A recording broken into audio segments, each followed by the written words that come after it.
610 कुंवारे अधेड़ लोगों से लाखों की ठगी का खुलासा। शगुन मैरिज ब्यूरो के नाम पर सेंटर चलता मिला। यूपी के झांसी में मैरिज ब्यूरो के नाम पर ठगी का अड्डा चलता मिला। नीतू प्रजापति व उसके दोस्त सतीश ने शगुन मैरिज ब्यूरो के नाम पर यह सेंटर खोला हुआ था। अखबार में छपे वधू चाहिए विज्ञापन देख यहां से कॉल की जाती, लड़कियों के एआई से बने सुंदर फोटो भेज उन्हें शादी का झांसा देते, रजिस्ट्रेशन के नाम पर यूपीआई से कैश मंगा लेते। यहां 17 लड़कियां काम करते मिली। अब तक 610 लोगों से ठगी की पुष्टि हुई है। फिलहाल centre manager Hina Kausar jail चली गई हैं। कल दिनांक 22/4/2026 को थाना सीपरी बाजार को एक सूचना मिली कि सरयू विहार कॉलोनी थाना सीपरी बाजार क्षेत्र में एक रेजिडेंशियल बिल्डिंग में टॉप फ्लोर पे एक साइबर सेल या एक साइबर सेंटर चल रहा था, जिसपे पुलिस ने संयुक्त टीम ने साइबर थाने की और सीपरी बाजार थाने की संयुक्त टीम ने वहां पे छापेमारी की। तो वहां हमें करीब 17 से 20 महिलाएं मिली जो ये कॉल सेंटर चला रही थी। ये कॉल सेंटर शगुन मैट्रिमोनी के नाम से चल रहा था। इसमें जब हमने पूरा छानबीन की तो ये तथ्य सामने आए कि ये जो महिलाएं हैं ये 18 से 20 वर्ष की थी और इनके पास एक पूरी लिस्ट थी, एक पूरा डेटाबेस था जिसमें पुरुष जिनकी उम्र 50 वर्ष से ज्यादा है उनको ये महिलाएं कॉल करती थी और इनको शादी का झांसा देती थी। ये इनको फोटोज देती थी महिलाओं की और बायोडेटा देती थी और इनसे रजिस्ट्रेशन फीस लेती थी। तो जब ये पुरुष इस झांसे में आ जाते थे कि इनकी शादी होगी, उसके बाद ये इनसे अभद्रता करती थी वीडियो कॉल और फोन कॉल के थ्रू, और ये चीटिंग करके वही महिला बन के बात करती थी।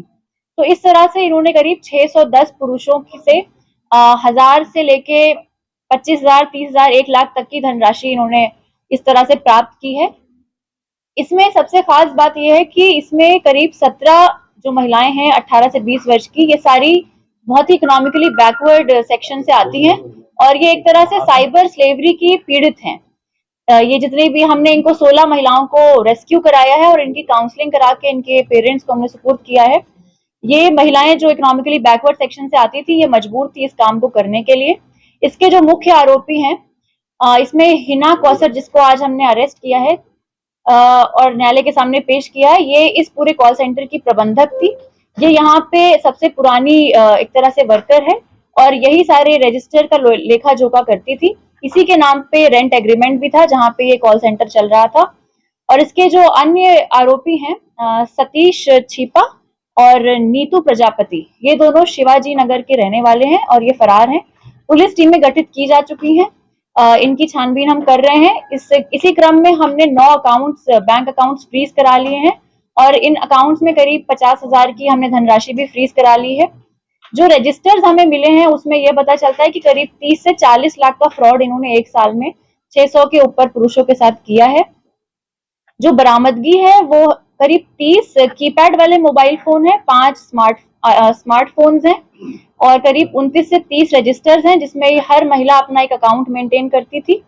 और इसमें हमें 7 कंप्यूटर सिस्टम्स भी मिले हैं और एक एसर का टैबलेट मिला है। जो 17 महिलाओं का आपने रेस्क्यू किया है वो क्या मजबूर थी, क्या ब्लैकमेलिंग का शिकार हो रही थी क्या?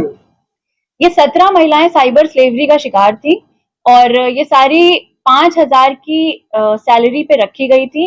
एक महीने में 5,000 कैश इन्हें दिया जाता था और ये महिलाएं मजबूर थी इस काम को करने के लिए। बहुत ही इकोनॉमिकली बैकवर्ड फैमिली से आती हैं और इनके पेरेंट्स को भी ये बातें नहीं पता थी, तो इस तरह से इनको मजबूर किया गया था। क्षेत्र कितना था इस कॉल सेंटर का पूरा जो है? इनके पास जो लिस्ट है, ये 610 जो पुरुष हमने देखे हैं ये पूरे पैन इंडिया से हैं।